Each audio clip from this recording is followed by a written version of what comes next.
Hey guys, so let's talk hyperpigmentation. Hyperpigmentation is basically where some parts of your body are darker than the other parts of your body, especially on your face. Mostly it happens on the face. It could be on the body, but most of the time it is on the face. It could be your forehead, it could be your cheeks, it could be your under eyes. There was a particular time I had hyperpigmentation. I'll see if I can get the picture and insert it either here or here so you guys can know what I am talking about. So basically, what causes this hyperpigmentation? Hyperpigmentation is caused mostly when there is sun exposure, that is, you don't use your sunscreen and you are exposed under the sun for a very long period of time. It could be due to aging, it could be due to free radicals, it could also be due to hormonal imbalance or changes in hormone.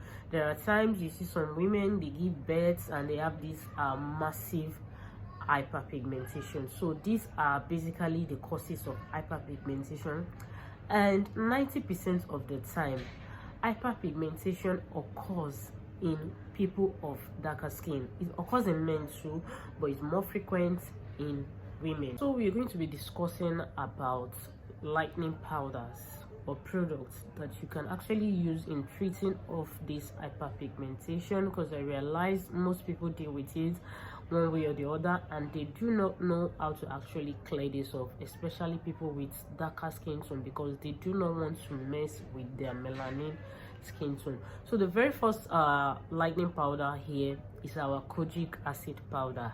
So basically, if you're familiar with Kojic acid powder, it comes in two. We have our Kojic acid powder and our Kojic acid dipalmitate. So basically, the major difference between these two powders is one is stable, which is the Kojic acid dipalmitate, while your Kojic acid is not stable. That is the basic difference between these two powders. Though for your Kojic acid, if you are a skincare formulator, there are some certain ingredients you can add to it to make it stable. But if you're not familiar with all this, you can easily go in with your Kojic acid dipalmitate at 4%. So you can use basically between 2 to 4%, but 4% is okay.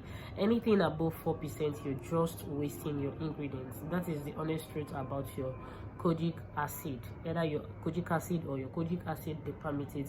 So for this Kojic acid dipalmitate, your pH level should be between 3 to 7. If you want this to work effectively in your product, you can use this in your soap, in your face cream, in your body creams. You are good to go. So for this particular product, if you are not a skincare formulator or you're not you're not good with using these powders in your ingredients, you can get over-the-counter products that actually contains Kojic acid. There are a whole lot of Kojic acid soaps out there. You can use that, Kojic acid creams, Kojic acid lotion. You can actually use that, and with time, from 4 weeks above, you're going to see difference with this soap. It is gradually going to clear off your hyperpigmentation in 4 weeks.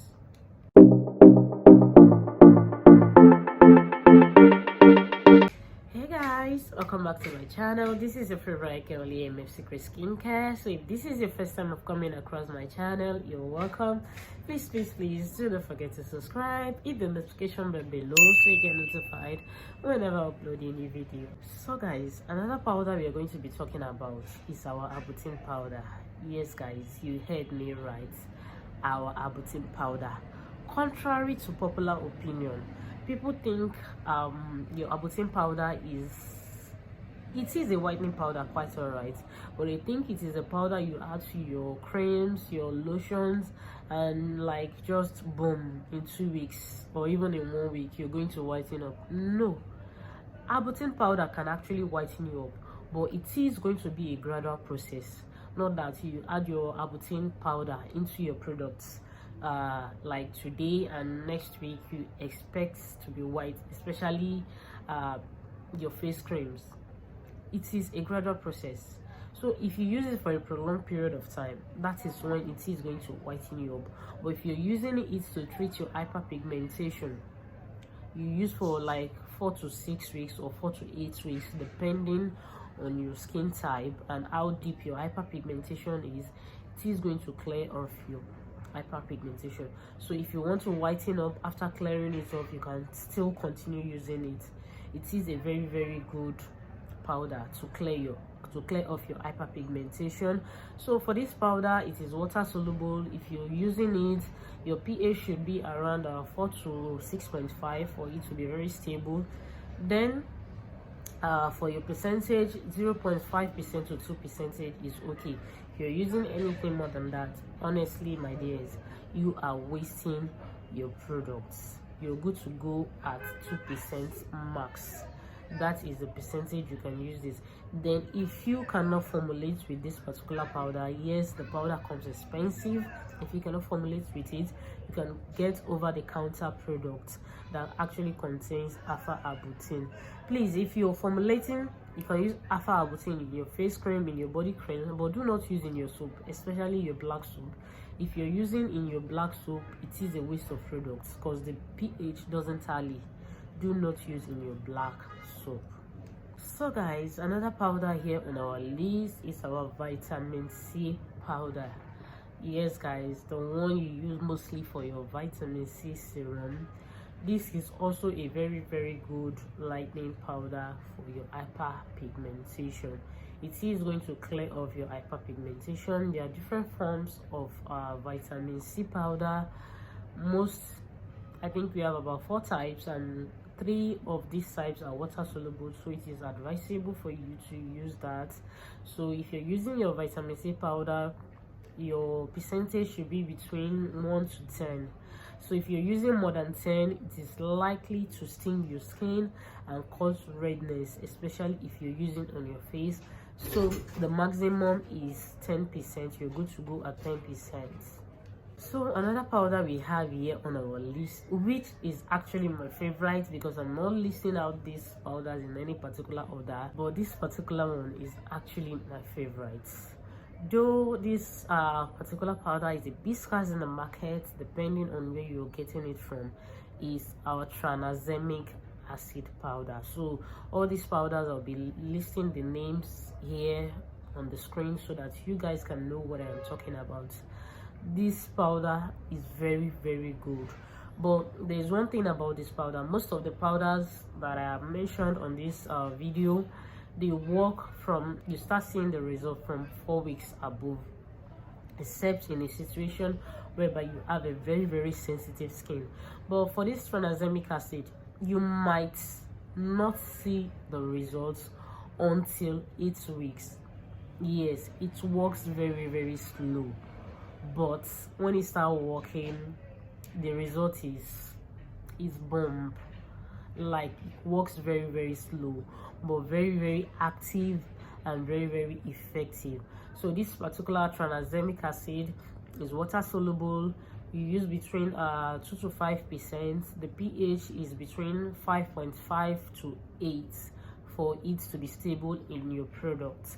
So if you cannot formulate, like I always say, you can get over-the-counter product that actually contains tranexamic acid, and with time it is going to clear off your hyperpigmentations. So guys, the next powder we have on our list here is our niacinamide powder, popularly known as B3 powder. So as we all know, this powder is very essential. It is an antioxidant. It contains antioxidant properties. It regulates oils. It clears off your fine lines, your wrinkles, and also it clears off your hyperpigmentation. This is what most people don't know about this particular powder. It doesn't work fast, but it is very effective. So this powder you can actually use between 3 to 10%. It is not advisable you use this particular powder in your black soap. It is not going to work, but you can use this in your face cream, your body cream, and body lotion, and you're good to go. So this particular powder also is water soluble. Then if you cannot formulate, you get over-the-counter product that actually contains niacinamide powder. So for your vitamin C serum, if you get a properly formulated vitamin C serum, it actually contains niacinamide. It contains most of these hyperpigmentation products or powders, like your vitamin C powder. That is why your vitamin C serum actually works for your hyperpigmentation. It fades away your hyperpigmentation over time. So guys, the last powder we have here on our list is our retinol powder, which is a form of vitamin A. So basically this helps with cell turnover, it helps with your fine lines, your wrinkles and the likes, anti-aging basically. But do you know that your tretinoin powder or your tretinoin product is a form of vitamin A? So your tretinoin doesn't actually cleanse off your acne only. Yes guys, you heard me right. Your tretinoin can actually clear off your acne and also at the same time can clear off your hyperpigmentation. Yes guys, if you do not know, you can try this out. So for your tretinoin, you the strength you can use between 0.20% to 1%. So basically your 0.20% is good to go. You're good to go with that percentage. So guys, this is all for our lightening powders that can help you with your hyperpigmentation. So if you have any questions, please feel free to drop your questions in the comment section. I'll be there to answer all your questions. Please like this video, share with your friends and family.